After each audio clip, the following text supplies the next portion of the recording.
Can you work and homeschool? This is one of the most popular questions I get as a podcast host interviewing homeschooling families. The answer is yes, and I'm going to tell you how. Hi, my name is Cheryl, and I'm probably a lot like you, a hesitant homeschooler. I never imagined I'd be homeschooling my kids, but I knew the traditional school was not right for us. In 2023, I started a podcast interviewing homeschooling families so that I could learn all the ways there was to homeschool. Since then, I have interviewed over 100 homeschooling families. I'm here to tell you what I have discovered, and it's actually inspired me to leave my government job and homeschool my kids fully. Now, I am here to share with you what I've learned so that I can help you homeschool with confidence and ease. All right, let's break it down. Can you work and homeschool? This is one of the most popular questions I get. Now, I just told you I did leave my job, but it is possible to homeschool even if you have to work. And many of us have to work. We won't get into why we have to work. It might be because they pushed us all into college and racked up hundreds of thousands of dollars of debt, and now we have to pay it back. But that's for another video. Can you work and homeschool? If you have little ones, this is when you're really gonna have to work out who can be home all the time.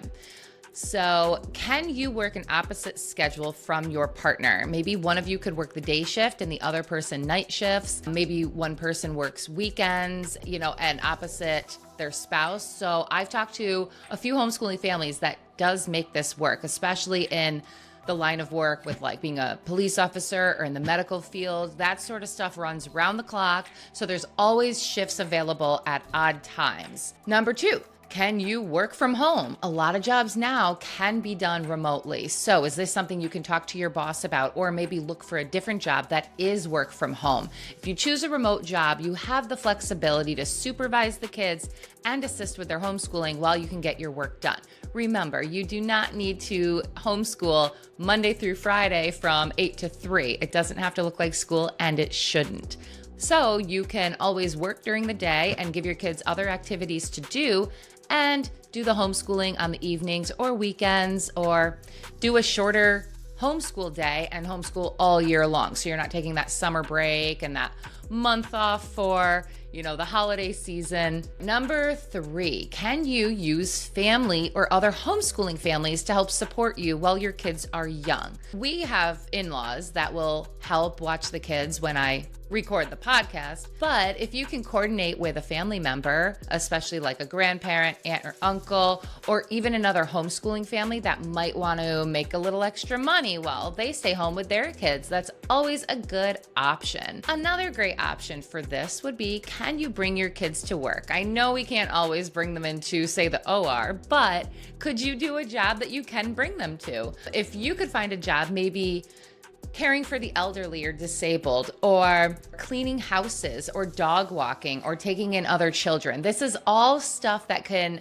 help you make an income while you have your kids with you. And it's a great learning experience for them. You can also bring the kids in on how you organize your taxes, how you take care of the income. But I've had a few homeschooling families on my podcast that actually bring their kids in as part of their business. And I have to say, I do this with my son a lot as well. When I'm making videos and I ask him to sort of hold right there and smile, he is part of my business. And it's great for him to learn all these different aspects, especially when you get into the editing of the production. That's stuff that's going to help him grow as he gets older. So think about what you are good at, what you are able to do, what there's a need for in the world, and is there a way that you can make this work with your family?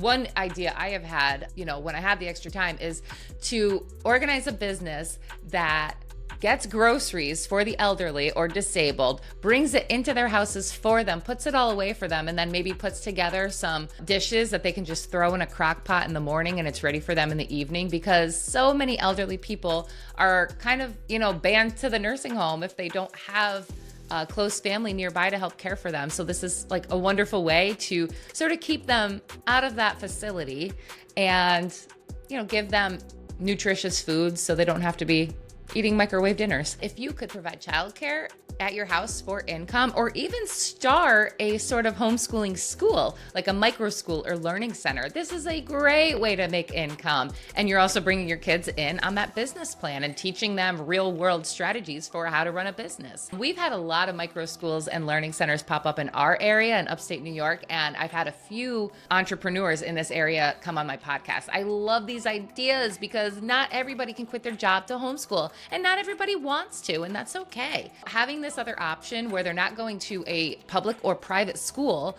that is run by the government is fantastic for this. You can start one at your own house, and I can also link the episode where we kind of laid out the plan on how to do this, and you can actually get a template for how to do this exactly. Take the homeschoolers in to your house and run sort of either an outdoor center, or maybe you do live on a farm and they help you with the farm chores. This is all fantastic learning experiences for those children and providing them real world experience in the outdoors. Is there a drop-off program near you? So this would kind of go into that micro school that we were just talking about. If you can't start it on your own, is there one nearby? We have an awesome learning center near us where the parents stay there, but they work on their laptop or do something else in the lobby. They're not actually teaching, but they are still responsible for their children. They are part of the learning process too. And they'll teach ukulele, they'll have parents come in and talk about their careers. So these things, you wouldn't know about them if your kids are in traditional school, of course, because it's not like they market for this stuff all over the TV. But when you get into your homeschooling groups, when you're on Facebook and you ask in the group, is there a learning center, a micro school nearby? You might be surprised at how much there actually is available. Relying on older siblings. So if you do have those older siblings and they're trustworthy, this is a great time to say to them, hey, I have to work between these hours. Can you care for your younger siblings? And maybe you pay them, maybe they get something else in return for helping out, but even allowing them to help the little ones do projects and reading together. This is great for the older children to gain that experience. Can you utilize older homeschooled students? So say that you don't have an older student. I don't have an older kid. My kids are 6 and 2.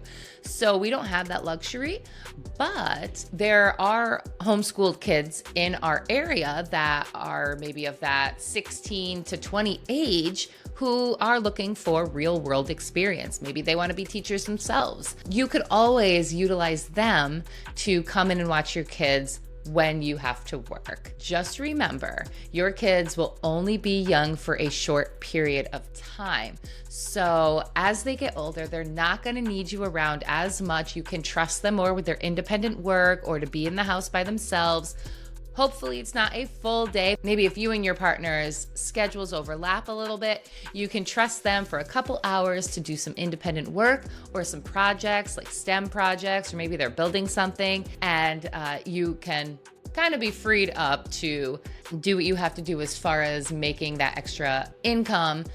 So if you do have to go without an income because they're young, remember it's just a season. It's not going to be forever. And that pretty much sums up all the ways that you can homeschool and still continue to work. I know it's not as straightforward as you'd like to think, but there are so many jobs popping up these days. There's so many needs out there that are not being met that if you are willing to step outside the box, I think you're really going to find that there is a space for you to homeschool and still work. And online jobs are all over the place. You can start an online business. You can work from an online company. It's never been easier, honestly, to work and homeschool. So thank you so much for watching. If you found this video useful at all, be sure to like, subscribe, and turn on that notification so you don't miss my upcoming content. I have some great videos coming up on all the different ways there is to homeschool and the different styles, and you can find which style works for you. And don't forget to check out my podcast, The Homeschool How To, free to listen, and you get to hear all these awesome interviews I'm having with these homeschooling families. All right, I'll see you in the next video.